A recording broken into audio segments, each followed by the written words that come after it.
Здравствуйте. Меня зовут Олег Рекуть. Я управляющий салона каминов «Тепло в доме». Я буду освещать вопросы тенденций на рынке каминов, особенностей продуктов и работы с клиентами. Меня зовут Дмитрий Малиновский, я специалист по монтажу каминов и печей. Я буду рад ответить на ваши любые вопросы по проектированию, монтажу каминов и дымоходов. Мы открылись в 2015 году, но уже гордимся десятками клиентов и реализованных проектов.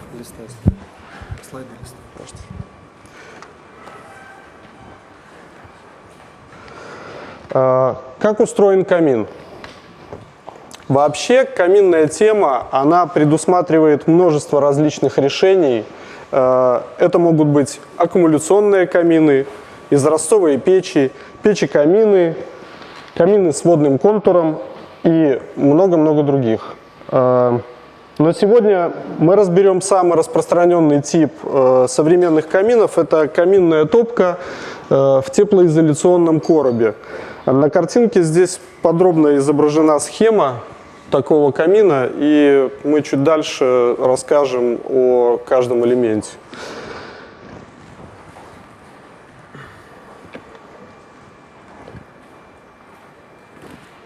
Значит, современные тенденции каминостроения. Первое – это экономия топлива. Согласитесь, что мало кто сейчас в домах топит дровами, именно дровами и ничем больше. В лучшем случае это некое комбинированное отопление. Чтобы не сжигать тонны древесины и не потеть дома от жары, каждый уважающий себя европейский производитель создал серию каминных топок с низкими мощностями и высоким КПД. Но здесь главная правильная установка и инструктаж специалиста по пользованию такой топкой. Это немаловажно. Второй момент – это экономия пространства. Никто не хочет отдавать драгоценные квадратные метры под дымоход, под зазоры на вентиляцию, под конвекцию и так далее. Все больше европейских производителей создают ультратонкие модели топок, которые позволяют построить полноценный камин на 1 квадратном метре, а зачастую и того меньше.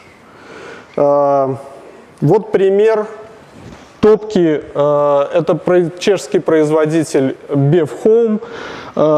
Топка имеет свою толщину 37 сантиметров всего лишь. Да, но опять же, такого результата можно добиться только с правильными изоляционными материалами и верно рассчитанным проектом, потому что это тоже немаловажно. Следующая тенденция – это отказ от чугуна в пользу стали. Нет, чугун, конечно, никто не отменял, он до сих пор используется, но в основном он используется в теплонакопительных каминах. Но в целом качество современной стали и футировки позволяет намного эффективнее решать вопросы дизайна, при этом функционально не уступая чугуну. Например, дверцы с гильотинным механизмом, угловые топки, трехсторонние топки. Самого лучшего качества – это стальные топки, но не чугунные. И последняя тенденция – это лаконичность конструкции короба. Современные камины в основном, в целом выглядят примерно вот так. Я думаю, что профессиональная публика со мной согласится. Отказ от резного камня, крупноформатная керамика, трехсторонние топки, угловые решения и даже вот такие вот варианты, внутренние углы Вот так это выглядит в интерьере. Это сейчас тоже возможно.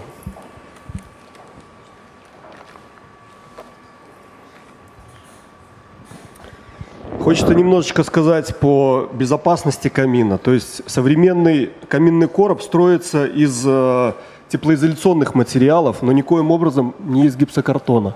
Здесь такой пример, что может произойти.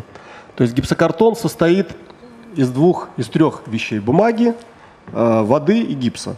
Вода, как вы понимаете, при больших температурах испаряется, гипс начинает разрушаться. Вот происходит вот примерно вот такое. Можно, конечно, использовать минеральную вату, фольгу там, и так далее, что-то придумать.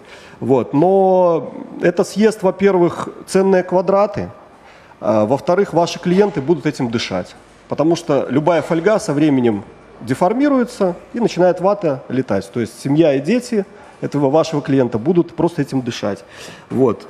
Цена экономии, 300-500 условных единиц. Немаловажно еще нужно сказать про вентиляционные решетки. То есть вот это вот, как пример, наверное, экономии. Конечно, такого не произойдет с домом, но могут быть очень большие проблемы ввиду того, что если нет вентиляционных решеток, теплому воздуху выходить некуда, вот, и он просто деформирует топку. И через пару лет начинаются очень большие проблемы у клиентов. Соответственно, они приходят к архитекторам, дизайнерам и так далее. Вот, поэтому материалы должны быть только хорошие, профессиональные и так далее. Короб должен представлять собой единую литую конструкцию. Все элементы и материалы должны быть термостойкие, включая клей, герметик, грунтовку и так далее. Значит, каминная топка и все прочие функциональные элементы камина должны быть установлены на ровной поверхности, по уровню, с отступами от стен помещения, в соответствии с нормами пожарными, либо же рекомендациями производителя. То есть, если вы хотите сэкономить, то надо экономить не за счет безопасности. На рынке присутствует несколько видов теплоизоляционных материалов. Для себя мы сделали выбор в пользу немецкого производителя Silka. И вот почему. Плиты Silka являются одновременно как несущей, так и теплоизоляционной конструкцией, что позволяет существенно сэкономить место, отводимое для камина. На плиты из силиката кальция можно наносить любое декоративное покрытие. Силикат кальция – это абсолютно не горючий и не теплопроводный материал. Плиты Silka физиологически безвредны, не содержат химических волокон и удовлетворяют всем экологическим требованиям. Силикат кальция при этом очень легкий. Он имеет пористую структуру, и около 90% объема материала приходится на воздух. Это значит, что теплоизоляция почти не влияет на нагрузки несущих элементов конструкции. Для монтажа не используются металлические профили, плиты крепятся просто на саморезы и специальный термостойкий клей Silka-Con. Еще этот материал не боится влаги, что тоже немаловажно. То есть, если в него попадает вода, то он не разрушается. Вот. Безопасность клиента – это, конечно, наша репутация, поэтому выбор был очевиден в пользу Silky. Вот. Silka является лидером среди теплоизоляционных материалов в строительстве каминов. Вот. И это можно увидеть на любой профильной выставке, то есть, которая во всем мире проходит. Они есть везде. Мы команда профессионалов своего дела. Мы работаем на рынке уже много лет. И есть несколько причин, почему мы достойны вашего внимания сегодня. Мы являемся первыми импортерами более 10 европейских производителей каминов и печей. Соответственно, мы гарантируем качественную продукцию, можем предложить лучшие цены на рынке и лучший ассортимент. У нас очень много моделей на складе находится постоянно. Ну и, естественно, на выбор, любой каприз, прямо с завода-производителя мы можем сделать любой заказ. Также мы регулярно проводим бесплатные семинары для дизайнеров, архитекторов, для своих клиентов, вообще для любых желающих. Если вас заинтересуют эти семинары, заинтересуют, либо у вас какие-то вопросы появятся, пожалуйста, вы можете подойти. Здесь у нас есть наш столик. Вот здесь у нас есть столик, да. Можно туда подойти, оставить свою визитку и получить приглашение на очередной семинар. В принципе, мы были краткие. Спасибо за внимание. Мы будем рады ответить на любые ваши вопросы. Если есть вопросы, задавайте. Спасибо.